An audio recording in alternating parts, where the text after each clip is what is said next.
30 लोकांकी सप्ताहाचा हिशोब घ्यायला पुढे. हे सप्ताह करणं सोपं नाही. सप्ताह करण्यासाठी या सप्ताह कमिटीला किती त्रास करावा लागतो हे त्यांनाच माहिती. म्हणून सप्ताह कमिटीसाठी देखील एकदा जोरदार टाळ्या होऊन जाऊ द्या. आपण प्रत्येक जण स्वार्थी आहोत. देवाच्या मंदिरात गेलो तर देवाच्या मंदिरात गाभाऱ्यात गेल्यानंतर आपण काही ना काही मागत राहतो. देवा घर दे, देवा मुलाचं लग्न होऊ दे, देवा प्रॉपर्टी होऊ दे, देवा शेत विकत घ्यायचंय ते होऊ दे. परंतु तुकोबाराय ज्यावेळेस गाभाऱ्यात गेले आणि देवाने सांगितलं तुकोबाराय काहीतरी मागून घे, काहीतरी मागून घे, माझ्यावरती तुमच्या पूर्ण कुटुंबाचं पूर्ण अनेक पिढ्यांचं कर्ज झालंय, ते कर्ज उतरण्याची काहीतरी संधी दे. त्यावेळेस तुकोबाराय म्हणतात द्यायचंच असेल ना देवा तर काय दे, अभंगाचं हेची दान दे गा देवा, हेची दान दे गा देवा, हेची दान दे गा देवा, हेची दान दे गा देवा, हेची दान दे गा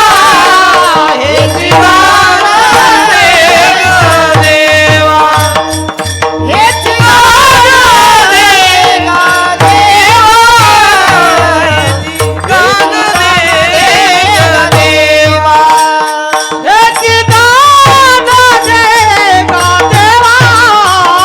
हेची दान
हेची दान देगा देवा तुझा विसर न व्हावा.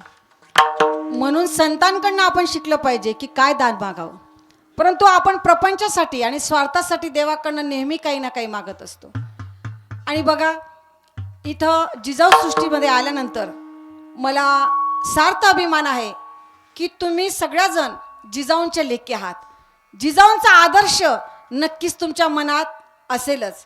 कारण बघा ज्या ज्या गावात जाते माऊली त्या गावात अगदी 2-4 घरी चहाला बोलवल्यानंतर लोक म्हणतात ताई तुमच्या गावात 2-4 मुली असतील तर सांगा.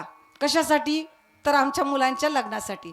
परंतु मी त्यांना सांगते आमच्याच गावातले मुलं बिना लग्नाचे आहेत, त्यांनाच मुली मिळेनाशा झाल्या, आता तुमच्या गावात कुठून आणायच्या? परंतु हा सगळा कशामुळे घडला? आपल्यामुळे. आपण गर्भातल्या गर्भात स्त्रीभ्रूण हत्येचं पाप केलं आणि म्हणून हे सगळं घडलं.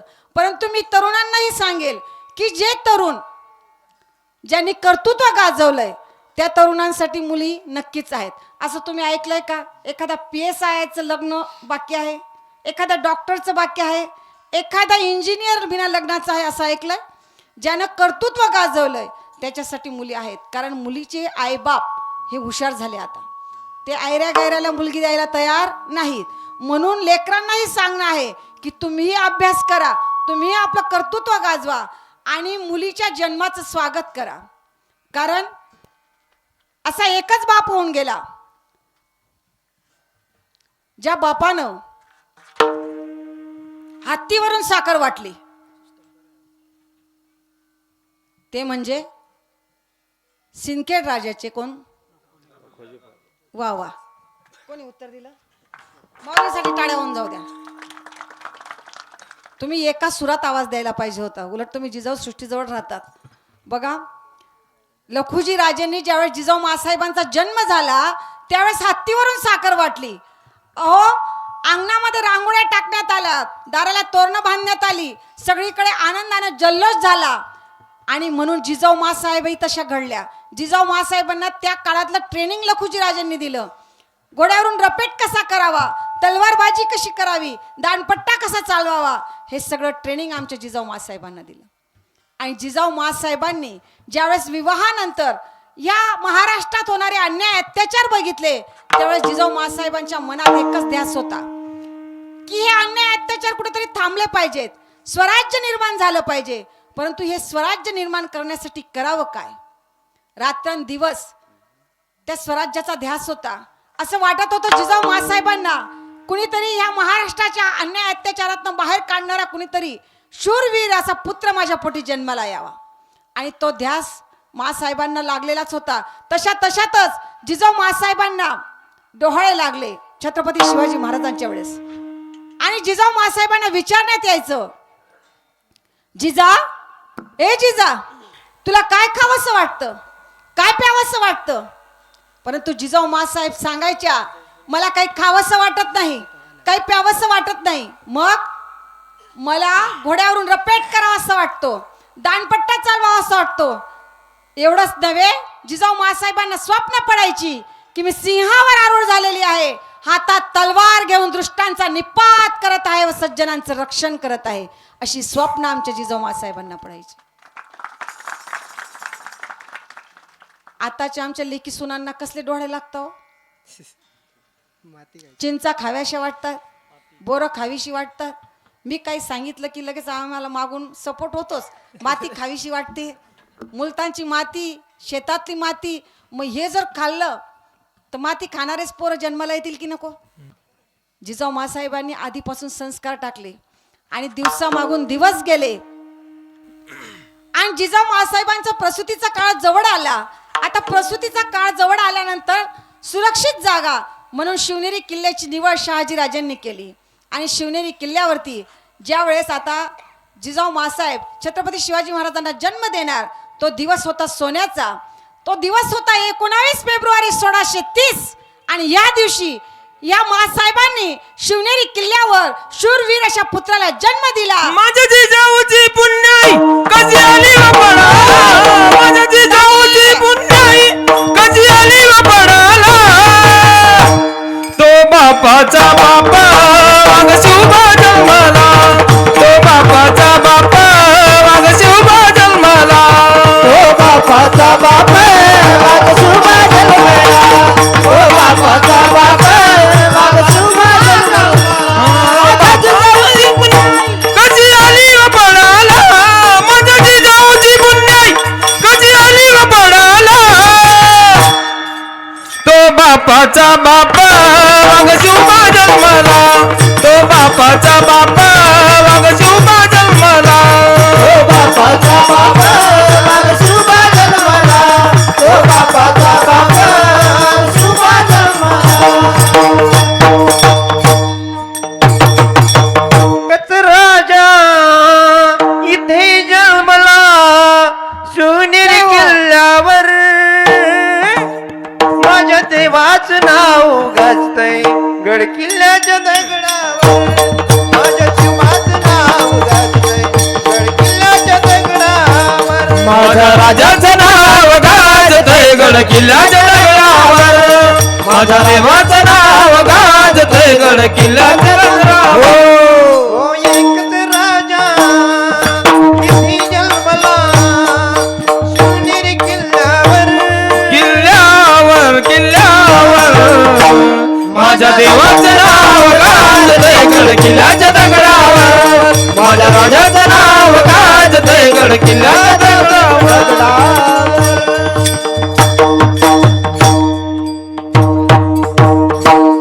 बोला छत्रपती शिवाजी महाराज की जय.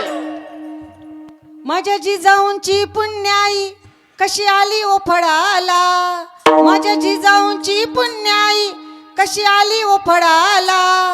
तो बापाचा बाप वाघ शुभा जन्मला, तो बापाचा बाप वाघ शुभा जन्मला, तो बापाचा बाप वाघ शुभा जन्मला. आज्ञा होती माझी जाऊंची शपथ घेतली स्वराज्याची, आज्ञा होती माझी जाऊंची शपथ घेतली स्वराज्याची.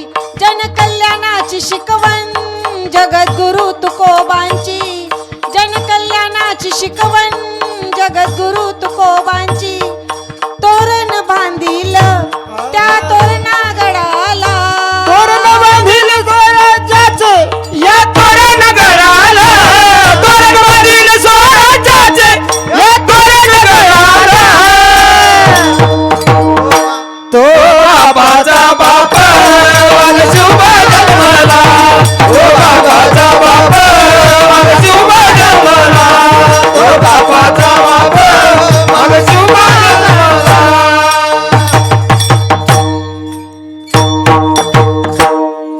आजही छत्रपती शिवाजी महाराजांचं नुसतं नाव घेतलं की आपल्या मुखातनं आपसुक जय बाहेर पडल्याशिवाय राहत नाही. आणि मग या राजांना घडवणाऱ्या जिजाऊ नक्कीच ग्रेट होत्या. आज माझ्या प्रत्येक माता भगिनींना देवाकडे काही मागायचं ना तर देवाला सांगा, देवा माझा जो लेकरू आहे, ज्यांचं पोटी अजून लेकरं नसतील त्यांनी असे हुशार विद्वान आणि शूरवीर पुत्र मागा, आणि ज्यांची असतील त्यांनी देवाला सांगा की देवा माझ्या लेकराला असं घडव की माझ्या लेकरानं काहीतरी नाव कमवलं पाहिजे. जसं जिजाऊंनी लेकराला घडवलं, रामकृष्णाच्या गोष्टी सांगितल्या. अहो लेकरांना घडवण्यासाठी ना तेवढं आपल्याला कणखर व्हावं लागतं. बऱ्याच वेळा आपण विचार करतो की जिजाऊ माँसाहेबांनी असे कोणत्या प्रकारचे संस्कार टाकले असतील की माझे राजे घडले. त्यावेळेस ज्यावेळेस आपण शिवचरित्र वाचतो त्याच्यात एक प्रसंग दिसतो की शिवबाराजे अगदी लहान होते, 6-7 वर्षाचे शिवबाराजे, आणि शिवबाराजांना घोड्यावरून रपेट कसा करावा याचं ट्रेनिंग आमच्या जिजाऊ माँसाहेब देत होत्या. परंतु हे ट्रेनिंग देत असताना एकदा अचानक घोडा उधळला, आणि घोडा उधळला आणि बाळ शिवबा खाली पडले. जसंही शिवबाराजे खाली पडले तसं शिवबाराजाला उचलण्यासाठी मावळे धावायला लागले. परंतु माँसाहेबांनी आवाज दिला, थांबा, बाळ शिवबाला कुणी हात लावायचा नाही. शिवबाचे मित्र धावायला लागले, त्यांनाही माँसाहेबांनी सांगितलं तुम्ही तिथंच थांबा, बाळ शिवबाला कोणी हात लावायचा नाही. शिवबाराजाला काही कळे ना, माझे मित्र मला उचलण्यासाठी येतात, माँसाहेब त्यांनाही येऊ देत नाही, मावळे येतात त्यांनाही येऊ देत नाही, आणि स्वतः माँसाहेब तर येत नाहीत. नेमकं काय झालं? शिवबाराजा उठले, स्वतःला सावरलं, आणि स्वतःला सावरल्यानंतर शिवबाराजे जिजाऊ माँसाहेबांच्या पुढ्यात जाऊन जिजाऊ माँसाहेबांना जाब विचारू लागले, माँसाहेब मला वाईट ह्या गोष्टीचं नाही वाटलं की मी घोड्यावरून खाली पडलो, मला वाईट ह्या गोष्टीचंही नाही वाटलं की मी मला मातीत पडलो, मला वाईट ह्याही गोष्टीचं वाटलं नाही की मला माझे मित्र किंवा मावळे उचलण्यासाठी आले नाहीत. परंतु मला वाईट ह्या गोष्टीचं वाटलं, अहो साहेब तुम्ही माझी आई आहात ना, तुम्ही 9 महिने 9 दिवस मला उदरात सांभाळलं, सांगा अहो साहेब असा काय अपराध झाला की तुम्ही मला उचलण्यासाठी देखील येऊ नये. त्यावेळेस या माऊलीनं दिलेलं उत्तर बघा किती सुंदर आहे. त्यावेळेस जिजाऊ माँसाहेब म्हटल्या, शिवबा एक गोष्ट नेहमी ध्यानात ठेवा, शिवबा एक गोष्ट नेहमी ध्यानात ठेवा, जो माणूस खाली मातीत पडल्यानंतर त्याला उभं राहण्यासाठी कुणाच्या तरी आधाराची गरज लागते ना, तो माणूस आयुष्यात कधीच उभा राहू शकत नाही. आणि आज इथं तुम्हाला उचलण्यासाठी मावळे आले असते, तुमचे मित्र आले असते, मीही आले असते, परंतु उद्या जाऊन तुम्हाला रणांगणात लढायचंय. तिथं कदाचित तुमचे मित्र नसतील, मावळे नसतील, आणि तुमचे आऊसाहेब देखील नसतील, तिथं तुम्हाला एकट्यालाच लढायचंय. म्हणजेच संस्कारासोबत ध्येयाची देखील आठवण आमच्या जिजाऊ माँसाहेब वारंवार करून, धन्य धन्य थोराई शिवरायाची जिजाई, धन्य धन्य थोराई शिवरायाची जिजाई, आज पूजित महाराष्ट्र सारा मुजरा मानाचा जिजाईला मुजरा मानाचा जिजाईला मुला मानाचा जिजाईला मुद्रा मानाचा जिजाईला हो होती मुघलांची सत्ता त्यावेळी दिन दुबळ्यांना नव्हता वाली मुघलांना नव्हता वारी दुबळ्यांना नव्हता वारी ओ आया बहिणींना संकट काळी नव्हता कैवारी कुणी त्यावेळी नव्हता कैवारी कोणी त्यावेळी नव्हता कैवारी कोणी त्यावेळी म्हणे जिजाईच्या खंत कधी होईल याचा अंत तरी विनंती आई शिवाईला छत्रपती शिवाजी महाराज की जय मुजरा मानाचा जिजाईला मुजरा मानाचा जिजाईला मानाचा जिजाईला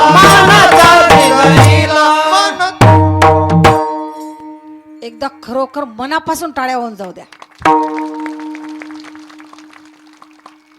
बघा जिजाऊ, शोभाराजे, शंभूराजे यांचं जर रोज प्रत्येक कीर्तनकाराने गुणगान गायलं तरी अपूर्ण आहे बरं का. अनेक कीर्तनकार किंवा अनेक लोक सांगतात की कीर्तनात शिवाजी महाराज सांगण्याची काय गरज आहे, परंतु आपण गावागावात जे सप्ताह इतक्या आनंदात करतोय ना माऊली, ते छत्रपती शिवाजी राजे होते आणि छत्रपती संभाजी राजे होते म्हणून हा सप्ताह चालू आहे. ते नसते तर सप्ताह करू शकलो नसतो. म्हणून त्यांचा गुणगान हे प्रत्येक कीर्तनात झालं पाहिजे. आणि धन्य धन्य ती जिजाईंनी शिवराजांना नाही घडवलं, नातवालाही घडवलं, 2-2 छत्रपती घडवले. आपल्याकडनं आपलं एक लेकरू घडत नाही हो माऊलींनो. घडतं का? आताची आई बघा, लेकरू जर सहलीला जात असेल तर एसटीत बसवायला जाते ना, तर लेकराला सांगते, बाळा तू मधल्या सीटवर बसा. लेकरू म्हणतं का गाई? नाही, पुढून कुणी धडकलं तरी तू सुरक्षित, मागून कुणी ठोकलं तरी तू सुरक्षित, बाळा तू वाचला पाहिजेस. परंतु मी सांगते तुम्हाला, जिथं लेकराला वाचण्यासाठी जगण्यासाठी उभी केली जातात तिथं लेकरं जगूनही मेलेली असतात, आणि जिथं लेकरं मरणासाठी तयार केली जातात तिथं मरूनही पुरून उरतात. हा आमचा इतिहास आहे. म्हणून इतिहास घडवायचा असेल ना, अनेक आता तरुणाई पण भरकटलेली आहे. अगदी आई बोलली तर कर आत्महत्या, बाप बोलला तर कर आत्महत्या, कमी मार्क्स पडले कर आत्महत्या, नोकरी वेळेवर मिळाली नाही कर आत्महत्या. परंतु ह्या माझ्या तरुण बांधवांना मी सांगेल, तुमच्या मनात ज्या ज्या वेळेस नैराश्याचं वातावरण येईल त्या वेळेस शिवचरित्र वाचा. शिवचरित्र वाचल्यानंतर तुमच्या लक्षात येईल की छत्रपती शिवाजी महाराजांच्या जीवनात असा एक दिवस नव्हता की संघर्ष नव्हता. शिवाजी हे नाव उलट करा, काय होतं बरं? जीवाशी. जो माणूस हयातभर जीवाशी खेळ खेळत आला त्याचं नाव शिवाजी. म्हणून आपल्या तरुणाईंनी चांगल्या पद्धतीने अभ्यास केला पाहिजे, परमार्थाकडे वळलं पाहिजे. आणि परमार्थाकडे वळल्यानंतर गावामध्ये आपल्याला काय बदल घडवून आणता येईल ते करण्याचा प्रयत्न केला पाहिजे. कारण युवा उलट केलं तर काय होतं माऊली? वायू म्हणजे वारा, वाऱ्याप्रमाणे सुसाट वाहनं म्हणजे युवा. परंतु युवा वो नहीं होते जो हवा के साथ बहते हैं.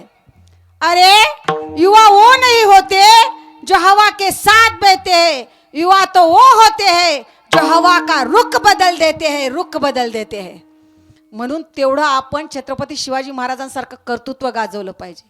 आणि ते कर्तृत्व गाजवत असताना आपण परमार्थही केला पाहिजे.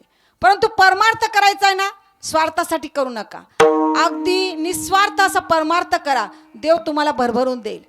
कारण देवाला मागणारे लोक कधीच आवडत नाही. आताच नुकतीच रामनवमी झाली. रामनवमीचं तुम्ही कदाचित रामायण कथेतही ऐकलं असेल. ज्यावेळेस प्रभू रामचंद्रांचा जन्म व्हायचा होता त्यावेळेस सगळ्या तिथ्या प्रभू रामचंद्रांच्या समोर गेल्या. प्रत्येक तिथीला वाटत होतं की माझ्या तिथीला प्रभू रामचंद्रांनी जन्म घ्यावा. द्वितीय असेल, तृतीय असेल, चतुर्थी असेल, पंचमी असेल, षष्ठी असेल, सप्तमी सगळ्या बोलत होत्या, अष्टमी देखील. परंतु नवमी काहीच बोलत नव्हती. आणि काहीच न बोलल्यामुळे नवमी काहीच बोलत नाही. म्हणून प्रभू रामचंद्रांनी निर्णय घेतला की मी नवमीच्या तिथीला जन्माला जाईल. म्हणून देवाकडे काही मागायचं नाही, देव देतो हो. देव शुद्ध भावाचा भुकेला आहे. देव तुमच्यात आहे, देव माझ्यात आहे. परंतु आपल्याला देव ओळखता येत नाही. देव आपण मंदिरात जातो, मंदिरात देव पाहायला जातो, देव आहे तिथं नतमस्तक व्हा. परंतु खरा देव हा माणसामध्ये आहे. माणसाने माणसाशी माणसासम वागणे. आपण जर एकमेकांशी माणुसकीच्या धर्माचं पालन केलं तर खरोखर देव आपल्याला भेटल्याशिवाय राहणार नाही. देवाकडनं काहीच मागू नका. देवाला रात्रंदिवस देवाचं आपल्याला गोड असं भजन करता आलं पाहिजे. आणि तुकोबाराय सांगतात, ज्यावेळेस देवानं विचारलं, ठीक आहे तुकोबाराय, तुम्हाला जर आम्ही हे दान दिलं तर तुम्ही काय कराल? तर तुकोबारायने त्याचं उत्तर अभंगाच्या द्वितीय चरणात. गुण गाईन आवडी, गुण गाईन आवडी, आवडे गुण गाईन आवडे, आवडी गुण गाईन आवडे, गुण गाईन आवडी, गुण गाईन आवडी, गुण गाईन आवडे, गुण गाईन आवडे, गुण गाईन आवडे. हेची माझी सर्व जोडी, हेची माझी सर्व जोडी, गाईन आवडी, गुण गाईन आवडी. हेची माझी सर्व जोडी, हेची माझी सर्व जोडी, गुण गाईन आवडे, गाईन आवडे.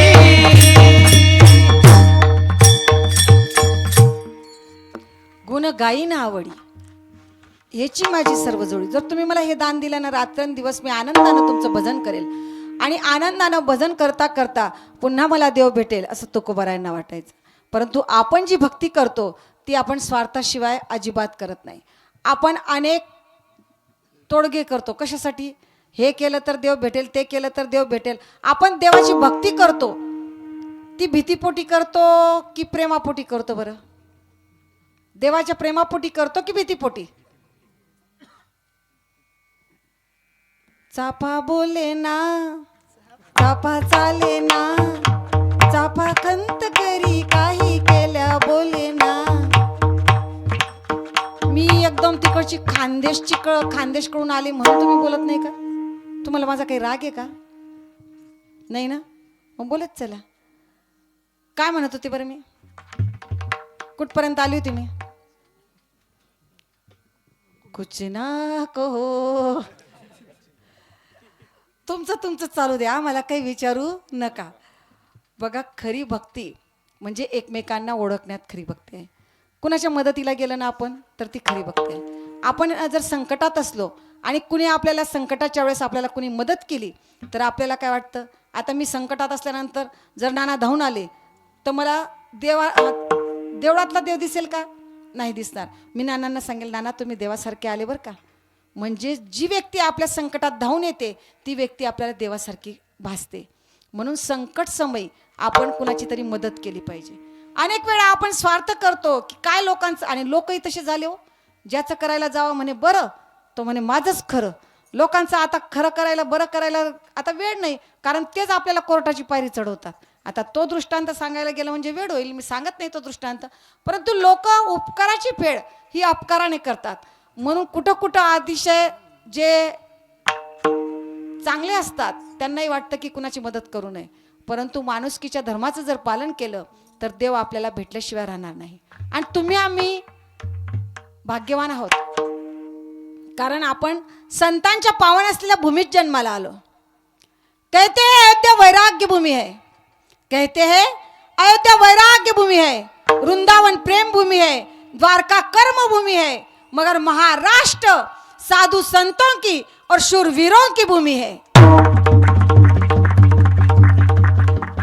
आपण ज्या भारतात राहतो तो भारत देश कसा आहे? मग पवित्र ते कुळ पावन तो देश पवित्र ते कुळ पावन तो देश पवित्राचे कुळ पावन तो देश पवित्राचे कुळ पावन तो देश तेथ हरीचे दास जन्म घेती तेथ हरीचे दास जन्म घेती सर्व धर्म त्यांचा झाला नारायण सर्व धर्म त्यांचा झाला नारायण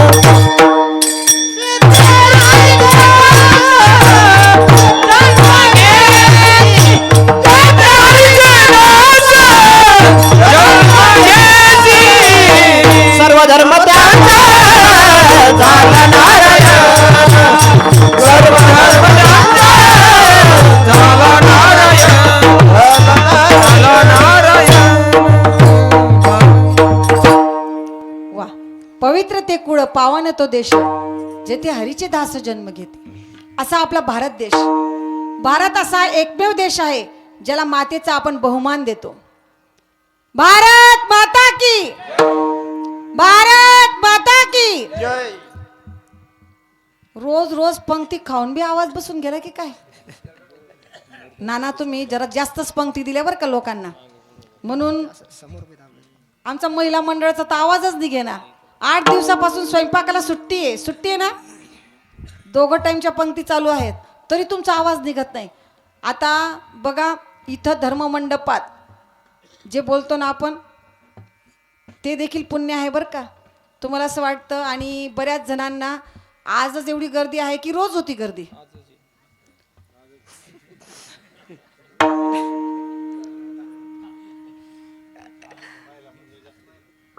आजच गर्दी म्हणे फक्त. हां बरोबर आहे. सकाळी तुम्हाला असं वाटेल की डायरेक्ट पंक्तीला जेवायला आले असं लोकांनी म्हणू नये म्हणून तुम्ही आज कीर्तनाला उपस्थित राहिलात वाटतं. बघा कीर्तनाचा सारखा आनंद कुठेच नाही आणि इथं येणं हे देखील भाग्यात लागतं बरं का. कारण सपने तो हर कोई सजाता है सपने तो हर कोई सजाता है लेकिन सबके सपने पूरे नहीं होते. वैसे ही इस धर्म मंडप में आना तो हर कोई चाहता है लेकिन आता वही है जिसे मेरे भोलेनाथ बुलाते हैं जिसे मेरे भोलेनाथ बुलाते हैं.